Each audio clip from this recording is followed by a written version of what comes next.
Y aquí termina, señoras y señores, nuestra programación en TV1. Y esperando haya sido de su agrado, nos despedimos de ustedes hasta nuestra próxima carta de ajuste, dejándoles ahora con un avance de la programación del viernes. Gracias por su compañía y feliz descanso.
los jesuitas de la misión Bombay.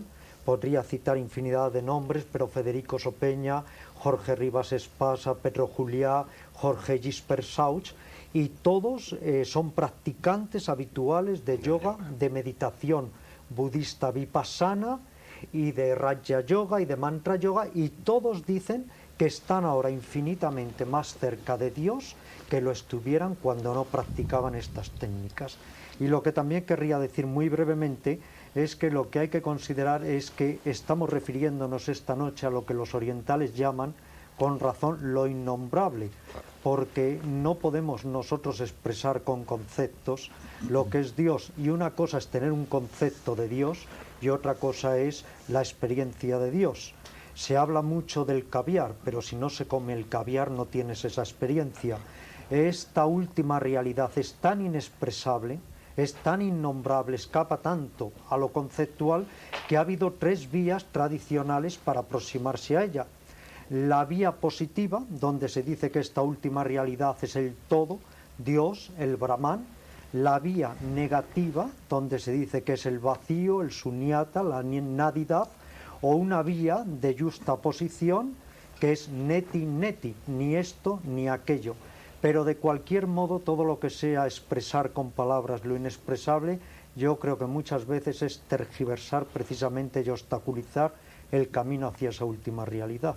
Por eso creo que la meditación es fundamental. No digo la meditación yoga o zen, cualquier tipo de intimismo y de conexión con nuestro ángulo de quietud y que estimule nuestra inteligencia primordial. Quinto contertulio Basilio Baltasar, que estuvo ya aquí hace unas semanas para hablar de la India. Os recuerdo a todos lo de la brevedad porque se nos ha ido ya casi medio programa. Basilio, hace poco estuve en Oriente, como sabes, y allí en un templo budista, escondido entre la maleza de un monte, me topé con un cartel en el que se leía la siguiente frase de Buda: cada cosa en el mundo tiene un aroma. El aroma del océano, por ejemplo, es la sal. También la doctrina que yo predico tiene un solo aroma y ese aroma se llama libertad. ¿Ese es el budismo? ¿Ese es el rostro? Bueno, Fernando, me vas a permitir que ante la seductora claridad y contundencia de esta frase, pues, y dado el poco tiempo que tenemos, pues no quiera comentarlo con acotarlo con ningún comentario. Me gustaría aprovechar estos breves segundos que tenemos para hablar del libro de Miret Magdalena. Habla. Es un libro que, bueno, como lector me ha gustado el tono de libelo, de fuerza, de vigor que tiene.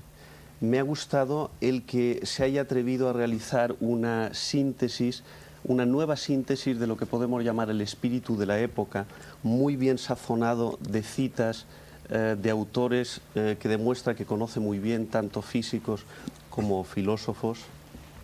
Y es sin duda un libro que tiene que convertirse, por su misma intención, en un libelo contra alguien y contra algo. Y esto es lo que me parece realmente estimulante de la aparición de este libro.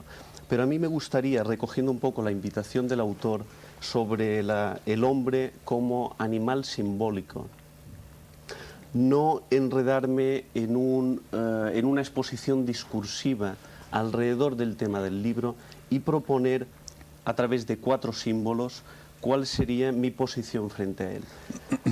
Yo creo que es una estructura de ideas muy clara, pero a mí me gustaría averiguar cuál es la idea no expresada por el autor y qué sostiene todas las demás. A mí me parece que esta tremenda honestidad que destila el libro todavía no ha sido, perdón, no lo quiero decir en un tono de cátedra, ni de domine, ni mucho menos. Bueno, no es que no haya sido capaz, sino que no ha querido acabar con el antropocentrismo que inaugura el Génesis y que nos define como reyes de la creación. Eso es un recurso del hombre que todavía no está destruido, y a mí me gustaría que alguien intentara destruirlo o por lo menos ponerlo en duda. Y entonces estos 4 símbolos que quiero proponer son 4 frases. Una de ellas del Evangelio, no sé si está en Lucas o en Marcos, pero es que es algo alrededor del cual estoy dando vueltas desde hace bastante tiempo y no consigo averiguar qué significa. Dice que los apóstoles, viendo que Jesús hablaba a la multitud mediante difíciles parábolas, se acercaron a él para indagar la razón. Y Jesús les contestó: a vosotros os ha sido dado conocer el misterio del reino de los cielos, mas a los que están fuera todo mediante parábolas, para que viendo vean y no comprendan, para que oyendo oigan y no perciban, para que no se conviertan y les sean perdonados todos sus pecados. El Evangelio es bondad, es compasión, es manifestación del hombre nuevo, pero es oscuridad. Y es esa oscuridad la que a mí personalmente me interesa. Otra frase... Con brevedad, Basilio. Otro símbolo... Que se nos ha ido ya más de la mitad del programa. ¿Solo mi frase? No, esto es el único culpable. Perdón, entonces, una frase de Wittgenstein, que escribe en las trincheras cuando era combatiente en la Primera Guerra Mundial, que dice: el miedo a la muerte es el mejor signo de una vida falsa. Yo creo que ese lugar impenetrable que es la muerte es el gran sostén de la religión, y lo propongo para el debate. Y luego simplemente una cita taoísta de Chuang Tzu que dice: me parece a mí que al mundo le iría mejor si se dejara en paz a los bandidos y se diera duro a los santos. Bueno, Félix Gracia, Félix, te voy a gastar una pequeña faena, voy a revelar una interioridad. Tú, después de leer el libro de Mireia Madalena, sin acritud, pero con firmeza, me dijiste que te había parecido una obra separadora, casi diabólica. Me gustaría que, sin acritud, pero con firmeza, explicarás los fundamentos de esta opinión. Y antes de que contestes, para quitarle hierro a la pregunta, voy a leerte unos párrafos incluidos por Mireia Madalena en la última página de su libro. El gran personaje religioso que fue Francisco de Asís descubrió que las cosas, los animales y los hombres eran hermanos, no estaban separados. Todo era uno, como había enseñado la filosofía venida de Oriente desde antes de Jesucristo. El Vedanta afirma que el Atman es Brahman, que la realidad exterior y la interior están unidas, aunque no lo veamos a simple vista. Que yo soy eso y que eso es yo mismo. Es el no dualismo, todo es uno. La realidad es una, aunque le demos distintos nombres, como dice el Rig Veda. ¿Qué se deduce de todo esto? Pregunta Enrique Miret. Que nuestra actitud más profunda debe ser una actitud cosmocéntrica, no antropocéntrica, porque todo es relación, que debemos unirnos a todo lo que nos rodea, sentirnos uno con todas las cosas y así recibiremos la fuerza positiva que ellas tienen, lo que nos hará más positivos y más felices, ayudándonos a resolver mejor nuestros problemas. Hombre, yo he dicho que el libro, que lo he leído además con mucho interés y hasta la última palabra, Enrique, todo el libro completo, he dicho que me parece diabólico utilizando el término en su sentido etimológico, evidentemente. Y diabólico significa separar o separativo. En el sentido de que el libro me parece un tanto disperso. Y quizá me ha parecido más disperso porque la idea que yo tengo de ti es de un hombre mucho más coherente que el grado de coherencia que expresa el libro. Por eso digo que me parece diabólico. Y eso, en mi opinión, se respira ese diabolismo, esa fragmentación, esa dispersión, esa especie de disparo que haces con cartucho ante un tema tan puntual, un tema tan importante. Me parece un disparo disperso. Eso se percibe a lo largo del libro y de una manera particular se encuentra en una de las 8 recomendaciones, en uno de los 8 postulados en los que tú afirmas que descansará la nueva religión. Y ese postulado al que me refiero, no sé si es el número 3 o el número 4, habla de la pluralidad de las religiones. Y naturalmente, si hablamos de pluralidad, no estamos hablando de la auténtica esencia de lo que ahora se está respirando, de lo que yo percibo igualmente en la gente, en mí mismo y en la gente.